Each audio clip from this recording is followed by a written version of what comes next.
श्रीराम समर्थ. हा तर रामदास हनुमान. काळबोवा या नावाचे एक मोठे सत्पुरुष पुण्यात ओंकारेश्वरी राहत असत.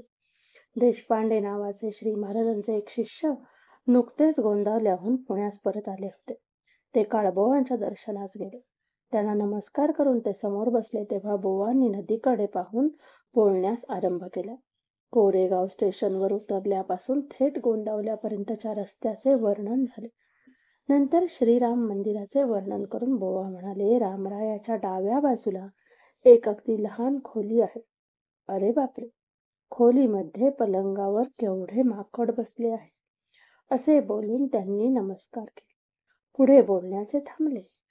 काळबोवांचे एक शिष्य पुण्यामध्ये असत.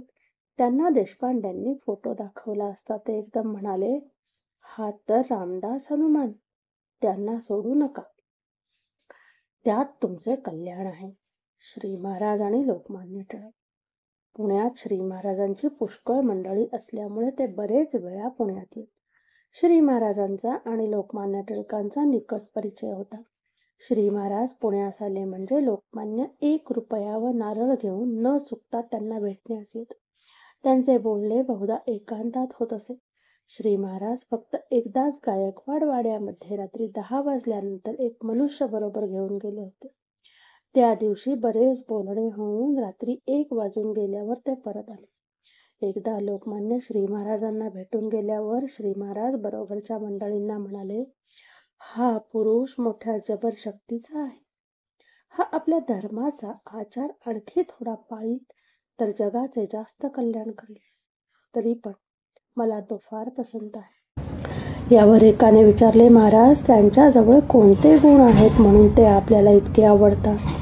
श्री महाराजांनी लगेच उत्तर दिले, अत्यंत नीतिमान, अत्यंत निर्भय, अत्यंत निस्वार्थी आणि भगवंतावर नितांत श्रद्धा, निष्ठा या गुणांमुळे मला ते फार प्रिय आहेत. लोकमान्य श्री महाराजांना एकदा म्हणाले, आपण राजकारणात का पडत नाही? आपल्यासारख्यांच्या हातून फार मोठे काम होईल. तेव्हा श्री महाराजांनी त्यांना उत्तर दिले, प्रारब्धाचा सिद्धांत जरी क्षणभर बाजूला ठेवला तरी हे अध्यात्म राजकारणापेक्षा अधिक नाही. तरी निदान तितक्याच योग्यतेचे आहे हे तुम्हीच कबूल करता. माझे जीवन मी अध्यात्माला वाहिलेले आहे, म्हणून तुम्ही तुमचे काम करा, मी माझे काम करतो. प्रोफेसर जिन्सीवाले हे त्या काळचे एक मोठे विद्वान असून लोकमान्यांचे परमस्नेही होते. दोघांचाही वेदवाङ्मयाचा अभ्यास गहन असून दोघांचेही वेदांविषयी योग्य प्रेम होते. परंतु एका बाबतीत या दोघांचा मतभेद होता. जिन्सीवाले म्हणत की वेद हे पौरुषेय आहेत आणि टिळक म्हणत की वेद हे अपौरुषेय आहेत. या वादाचा निकाल लागेना म्हणून दोघेही एकदा श्री महाराजांच्याकडे आले.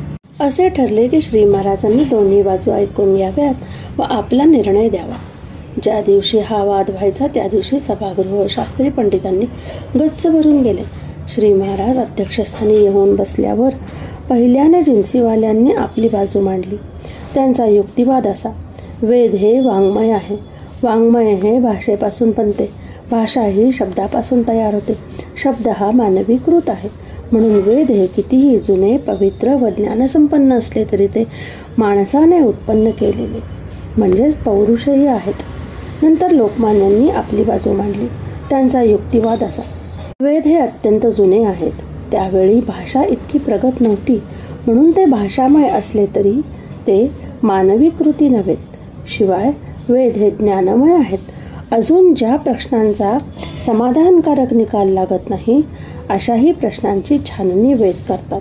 त्या काली मानवाला इतके ज्ञान सुचणे शक्य नाही. आणखी वेद हे अफाट आहेत. माणसांची कृती आणि प्रसव शक्ती मर्यादित असते, म्हणून वेद हे मानवाची कृती नसली पाहिजे. दोघांचेही म्हणणे ऐकून घेतल्यावर श्री महाराज म्हणाले, सामान्य मनुष्य ज्यावेळी भाषा बोलतो त्यावेळी तो मनात अर्थ योजून शब्दरचना करीत असतो. मनातला अर्थ ज्या शब्दाने बरोबर व्यक्त होईल तोच शब्द आपण वापरतो. परंतु भगवंताची उपासना करणारे जे ऋषी असतात त्यांचे मन अशा एका अवस्थेमध्ये राहते की ज्या ठिकाणी परमात्मा सर्व ठिकाणी करतो ही भावना स्पष्टपणे प्रकट होते. भगवंताशी एकरूप होऊन जगण्याची ती अवस्था होय. ऋषींचा मीपणा नष्ट झालेला असल्याने मी करतो, मी बोलतो, मी काव्य रचतो ही भावना त्यांना नसून परमात्मा बोलतो, परमात्मा मंत्र रचतो असा स्पष्ट व खरा अनुभव त्यांना येतो. या थोर अवस्थेमध्ये ऋषींच्या तोंडातून वेदमंत्र बाहेर पडलेले असल्यामुळे ते मानवाची कृती नाहीत, वेद हे अपौरुषेयच आहेत. एवढे सांगून श्री महाराज जिनिसवाल्यांच्याकडे वळले व त्यांना बोलले, टिळकांचे बाकीचे सर्व मुद्दे तुम्हाला मान्य आहेत. मग वेद अपौरुषेय आहेत असे म्हटले तर त्यात काय बिघडले? असे म्हणण्यामध्ये सामान्य जनांचा बुद्धिभेद होण्याचा धोका टळेल आणि आपल्या धर्माची व परंपरेची श्रद्धा टिकायला थोडीतरी मदत होईल. यावर जिन्सीवाले म्हणाले, आपण काहीही म्हणा, वेद हे पौरुषेयच आहेत, मग लोकांना वाटेल ते होईल. शास्त्रीबुवांचे समाधान. या वादाच्या समारंभाला पुण्यातील एक नामांकित शास्त्रीबुवा हजर होते. त्यांना वाद करण्याची लहर येऊन ते उभे राहिले. तेव्हा लोकमान्यांनीच त्यांची समजूत घातली म्हणून श्री महाराजांच्या संमतीने दुसरा एक दिवस त्यांना ठरवून दिला. ठरलेल्या दिवशी शास्त्रीबुवा बऱ्याच मंडळींना घेऊन आले. श्री महाराजांचे व त्यांचे प्रश्न उत्तर रूपाने 2 तास संभाषण झाले. त्याचा सारांश असा. शास्त्रीबुवा म्हणाले, आपण साधू आहात काय? श्री महाराज, मला माहीत नाही, पण लोक तसे म्हणतात, त्याला माझा नाईलाज आहे. शास्त्री, आपण स्वतःला कोण समजता? श्री महाराज, मी एक हीन, दीन व अज्ञानी असा रामाचा दास आहे. शास्त्री, आपण व्यवसाय करता काय? श्री महाराज, मी रामाचे नाम अखंड घेतो. शास्त्री, आपण लोकांना काय उपदेश करता? श्री महाराज, मी लोकांना उपदेश करीत नाही, मी लोकांना आपण होऊन कधी बोलावित नाही. तरी जे लोक माझ्याकडे येतात त्यांनी मला काहीही विचारले तरी मी त्यांना रामाचे नाव घ्या असेच सांगतो. शास्त्री, आपण देव पाहिला आहे काय? श्री महाराज, होय, मी देव पाहिला आहे.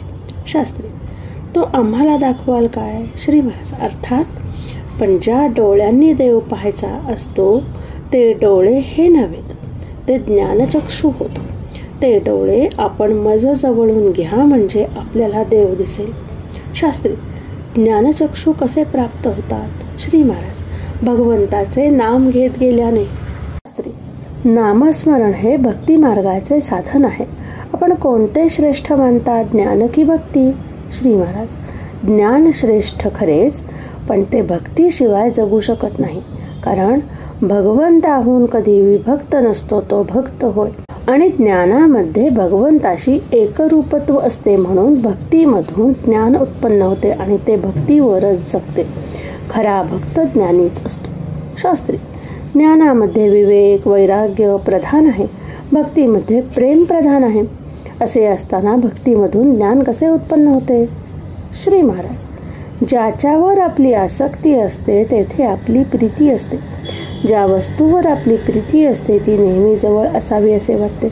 वस्तू मिळवायला जे अनुकूल आहे त्याचे मनापासून ग्रहण करणे याचे नाव विवेक होय. वस्तू मिळवायला जे प्रतिकूल आहे ते त्यागणे याचे नाव वैराग्य. अर्थात भक्ती देखील विवेक व वैराग्य याशिवाय होणे नाही. म्हणूनच अशा भक्तीमधून ज्ञान जन्म पावते. शास्त्री, मी तुझा दास आहे असे सारखे म्हणत गेल्याने गुलामवृत्ती वाढणार नाही काय? त्याऐवजी मी ब्रह्म आहे असे आपण का म्हणू नये? श्री महाराज, ज्ञानमार्ग असो की भक्तिमार्ग असो, खरा मी कोण आहे हे ओळखण्यासाठी सर्व साधने असतात. श्री महाराज, ज्ञानमार्ग असो की भक्तिमार्ग असो, खरा मी कोण आहे हे ओळखण्यासाठी सर्व साधने असतात. आज आपल्याजवळ खोट्या मीचे प्राबल्य आहे, ते नाहीसे करणे जरूर आहे. खोटा मी गेला म्हणजे खऱ्या मीला कुठून बाहेर आणण्याची जरूर नाही. तो प्रत्येकाच्या अंतःकरणात स्वतः सिद्ध आहेच. म्हणून खोट्या मीला मारण्यासाठी भगवंताचे, जगाचे नव्हे, दास्यत्व पत्करणे फार आवश्यक असते.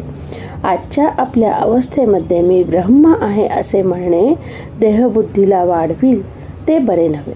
शास्त्री, आपण म्हणता राम राम म्हटल्याने राम भेटेल, हे मनाला पटत नाही. पैसा पैसा असा जप केल्याने पैसा मिळेल काय? श्री महाराज हसून, आपण शास्त्र पढलेले आहात, आपण तरी हा प्रश्न विचारू नये. भगवंताच्या प्राप्तीचे नियम आणि व्यवहारातील वस्तू प्राप्त करून घेण्याचे नियम यामध्ये फरक आहे. मनामध्ये वासना उत्पन्न झाली असता ती तृप्त करून घेण्यासाठी देहाची आणि वस्तूंची हालचाल करणे हा व्यवहार होय.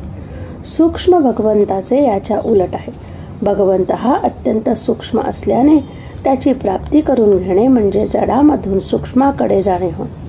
तेव्हा भगवंताचे साधन हे जडामधून सूक्ष्माकडे पोचविणारे असले पाहिजे.